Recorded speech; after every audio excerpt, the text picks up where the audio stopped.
hard to capture, extravagant, reservate the track and it's militant. And I react like a convict and start killing. It's manifested. The gods work like appliances, dealing in my sacred life.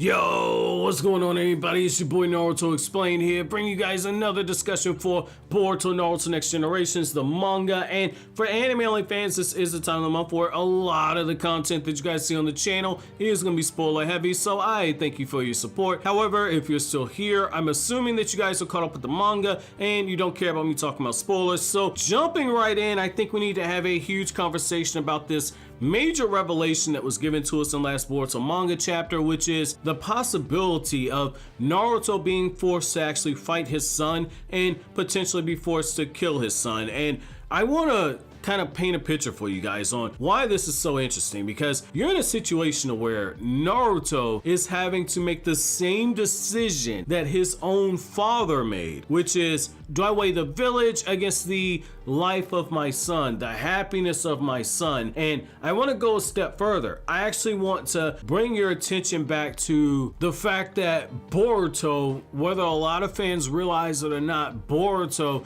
had a huge impact on Naruto growing up and mentally being prepared to take the spot of Hokage. When you look at Naruto in the years after the war, Naruto, we've seen in some of the light novels that Naruto was complaining about the increased workload, that doing stuff like attending meetings with feudal lords and tagging along with Kakashi for Hokage prep stuff. There was a reason Naruto sat on the bench so long, and it was because they had to actually get him ready. It wasn't until after Boruto was born and after that all of a sudden Naruto got on a fast track to becoming Hokage. You can argue that Naruto being a father himself and having somebody that he has to come home to, that was something that really put Naruto into an actual gear and got his ass where he needed to get to. It's so ironic that the very child that lit a fire under Naruto, all of a sudden that child is forcing Naruto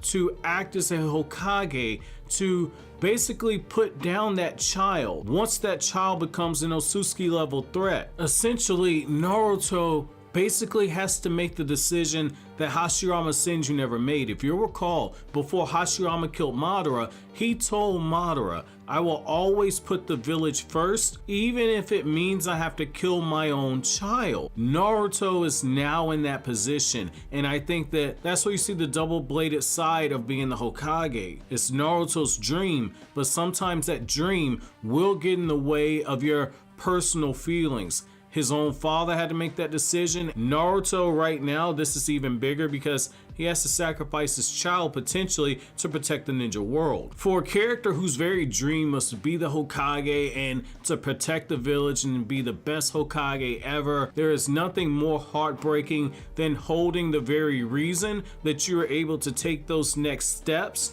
to becoming the Hokage, holding that reason in your arms as that thing takes its last breath. That is something that will forever haunt a character like that. Now, because this is a shonen, I know some people say, well, there's a chance Boruto does not die. However, when you look at some of the more modern day shonen, yes, that's the truth. Then when you go back to older series that run and jump where a lot of Ikimoto's inspiration actually comes from, main characters, they can die.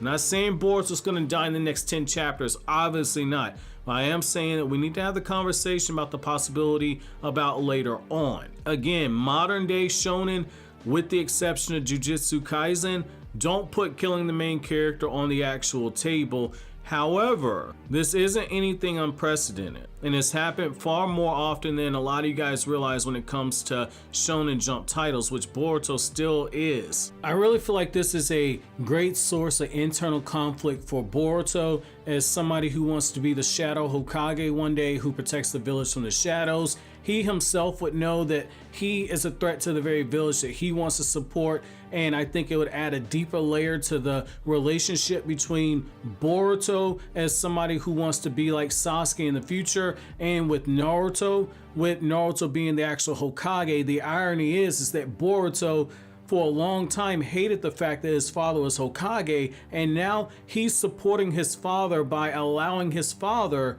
as Hokage to actually take his life. And for Naruto, this adds to a deeper level of understanding of exactly what Minato went through.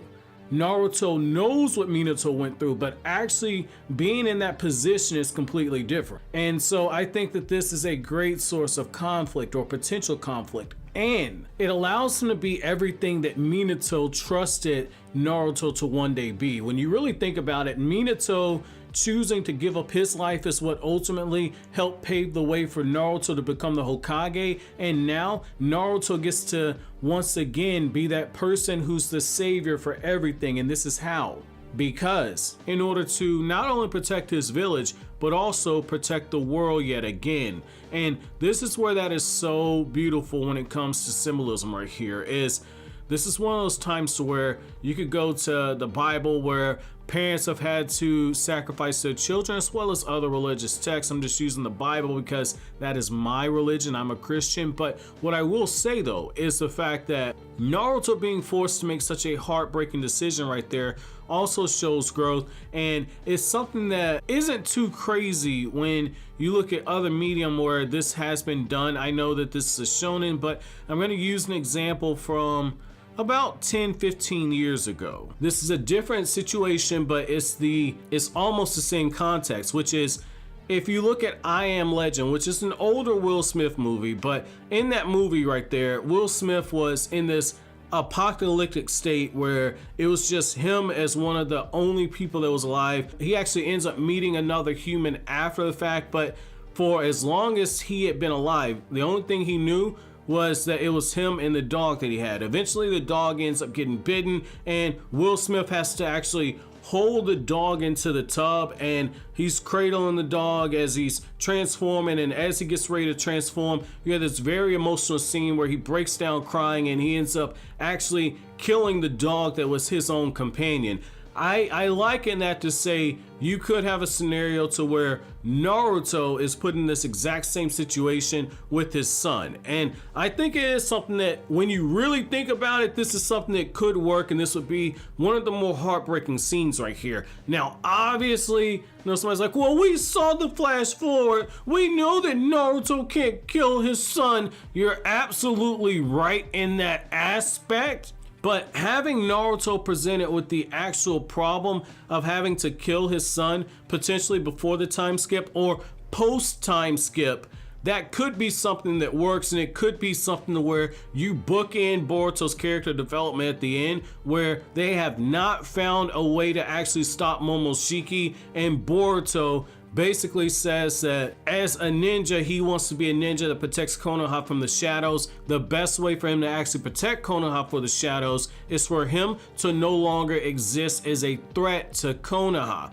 That would mean that those pills that Amado had, they didn't work. That would mean that Momoshiki's revival is inevitable at this point, and it will be Naruto fulfilling his role as Hokage while also as a father giving into his son's wishes, and that will be a very emotional scene right there. And for anybody saying, well, this is a shonen don't do that, I will remind you, there have been shonen in the past where the main character has died. There have been shonen in the past where the main character has died at the end of the series. So this is not something that's groundbreaking and new. It will be groundbreaking and new in the modern era, and even then, I mean, technically you have series like Code Geass where Lelouch dies at the end, where Light Yagami dies at the end of Death Note. So I mean, we have seen it in other franchises. Now granted, Death Note is not a modern shonen, but you get the point though. And what I will say is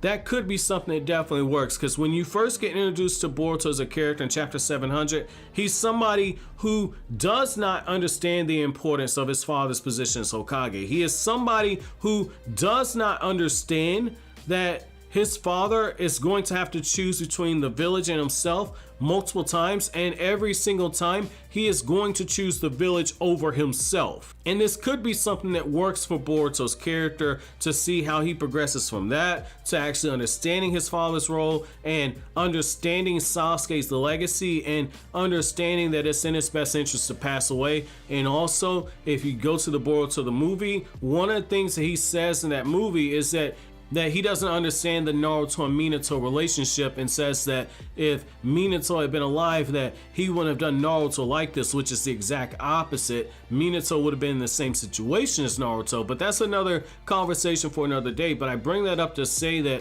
this would give Boruto a way to actually understand on a deeper level the sacrifice that his grandfather made for his father. This will really tie into all of the fans who say that Boruto's like a second coming of Minato. For him to have that foresight right there to understand that this is the only option left, or the best option that is left, because Minato had other options. He could have stayed alive to raise his son, but he understood that the village needed to be protected at all costs, even if it was the expense of his son's happiness, even if it was at the expense of his own happiness. And so that could be something that works out. I think this is something that needs to be done later on in the story. I think that teasing it with Naruto and Boruto to where Naruto doesn't pass out like he did when Boruto goes into BoruShiki, but instead Naruto's forced to actually fend off his son while he's in that state, and Naruto's presented with the opportunity to kill his son and he hesitates. That's where you can continue to add on to Naruto's character development as well, because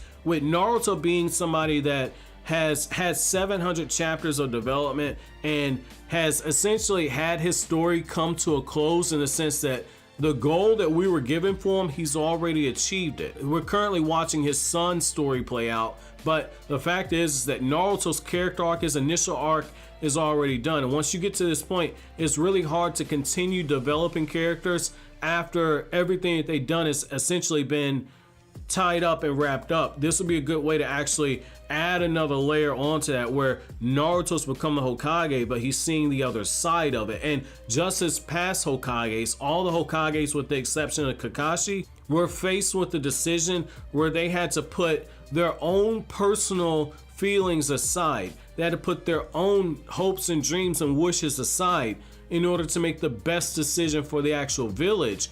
I think that we're in a similar situation here, to where Naruto, we can see whether or not Naruto is going to differ from the previous Hokage and make a decision that is selfish, or if Naruto is going to make the cold, calculated decision and continue what I like to refer to as a Hokage's curse. However, that's just my thoughts on this matter. Let me know what you guys think down in the comment section below. Are you okay with the suggestion I had, that the way that Boruto as a series, a heartbreaking way for it to actually be tied up, is to have Naruto be the one that actually kills his son at the end at his son's wish?